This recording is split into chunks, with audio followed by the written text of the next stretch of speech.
BPSC यानी कि Bihar public service commission के द्वारा 15 मार्च को लिए गए परीक्षा को रद्द कर दिया गया। इसके द्वारा बीपीएससी ने साफ कहा कि कदाचार का मामला जो है सामने आया और ईओयू की जांच के बाद इस परीक्षा को रद्द कर दिया गया। लेकिन इस परीक्षा के विपरीत ऐसे कई छात्र हैं जिन्होंने बढ़ चढ़ कर हिस्सा लिया था, एग्ज़ाम दिया था, लेकिन कदाचार की वजह से उनके एग्ज़ाम्स जो हैं वो रद्द कर दिए गए और फिर से एग्ज़ाम जो है वो बीपीएससी लेगा। ऐसे में कुछ छात्र हैं जो अलग अलग जगहों से आए हैं, उनका साफ कहना है कि बार बार ट्रैवलिंग में पैसा जो है वो खर्च होता है और बड़ी मछलियाँ जो है वो अब तक नहीं पकड़ाई हैं और सरकार से ये लोग ये आग्रह कर रहे हैं कि सभी लोगों को पकड़ा जाए। पहले ये बताएं, आप कहाँ से आए हैं? हम जहानाबाद से आए हैं। ईओयू के द्वारा जो जानकारी दी गई उसके बाद बीपीएससी ने 15 तारीख को जो एग्ज़ाम हुआ था उसको रद्द कर दिया गया, तो कितनी परेशानी होती है? परेशानी तो काफ़ी है और परेशानी आगे भी होने की आशंका हम अभी भी लग रही है, क्योंकि बड़े बड़े लोग पकड़े नहीं गए हैं। ये तो धन्यवाद करते हैं दिलीप भैया का, छात्र नेता का, जो इन्होंने आंदोलन का आह्वान किया और बहुत कहने के बाद ईओयू की रिपोर्ट को माना गया और परीक्षा कैंसिल हुई। लेकिन हम लोग की अभी भी मांग खत्म नहीं हुई है। हम लोग की मांग है कि जो बड़े बड़े लोग इसमें संलिप्त हैं, कौन बता रहा था कि कलकत्ता में पेपर छप रहा है, तो वो लोग आज भी पकड़े नहीं गए हैं। माफिया जो बड़े बड़े लोग हैं वो पकड़े नहीं जाते हैं तब तक कोई एग्ज़ाम नहीं करवाया जाए। जब तक पकड़े नहीं जाते हैं, कार्रवाई नहीं होती है, स्पीडी ट्रायल नहीं होती है, तब तक। तो देखिए, साफ कहना है कि जो लोग हैं वो अभी तक पकड़े नहीं गए। करीब 3 से 4 लाख ऐसे लोग हैं जिन्होंने एग्ज़ाम दिया था। छात्र नेता भी हमारे साथ।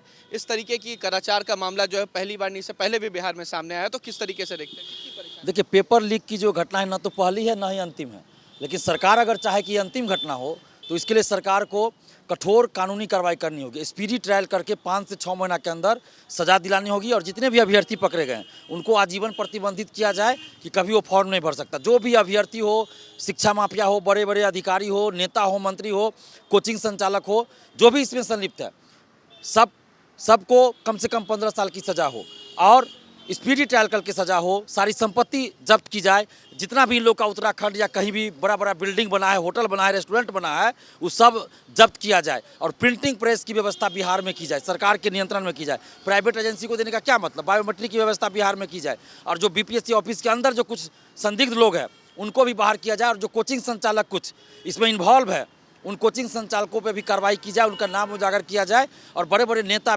जो शामिल है, अधिकारी आईएएस आईपीएस शामिल है, सब पे कठोर कार्रवाई की जाए और एक कानून बनाया जाए जिसमें कम से कम 15 साल की सज़ा का प्रावधान हो। जब तक कानून नहीं बनेगा और कठोरता से लागू नहीं किया जाएगा तब तक इस तरह की घटना आगे भी होती रहेगी। और सरकार से हम आग्रह करते हैं, नीतीश कुमार जी से ये मांग कर रहे हैं, नीतीश कुमार जी, आप छात्र आंदोलन से उभरे नेता हैं और आपकी पहचान छात्र नेता के रूप में ही रही है और आप मुख्यमंत्री हैं 18 साल से, और छात्रों के साथ ही इतना अन्याय हो रहा है। आपने परीक्षा रद्द कर दिया, उसके लिए धन्यवाद देते हैं कि छात्र आंदोलन की जो मांग थी उसको आपने मान लिया, लेकिन आगे क्या इसी तरह फिर परीक्षा होगी, फिर पेपर लीक होगा, फिर हम लोग आंदोलन करेंगे, लाठी खाएंगे, फिर परीक्षा रद्द होगी, फिर ये तो कब तक चलता रहेगा? तो इसलिए कठोर कार्रवाई होनी चाहिए। इसमें बड़े बड़े लोग इन्वॉल्व हैं। तो देखिए, कठोर कार्रवाई की बात है, लेकिन अलग अलग जगहों से लोग आए हुए हैं। आप कहाँ से आए? हम बेतिया से हैं, पश्चिमी चंपारण बेतिया से। चंपारण से यहाँ ने क्या एग्जाम देना होता तो काफ़ी खर्च भी हो जाता होगा। कितने खर्च हो जाते हैं जो आमतौर पर अगर ऐसी चीज़ें हो जाती हैं? पहले तो 1500 रुपया लगाकर हम लोगों ने फॉर्म भरा, उसके बाद मिनिमम 1500 के आसपास रुपया लग जाता है। जाकर एग्ज़ाम देने में 1 दिन स्टे भी करना रहता है, क्योंकि एग्ज़ाम 2 दिन होता है।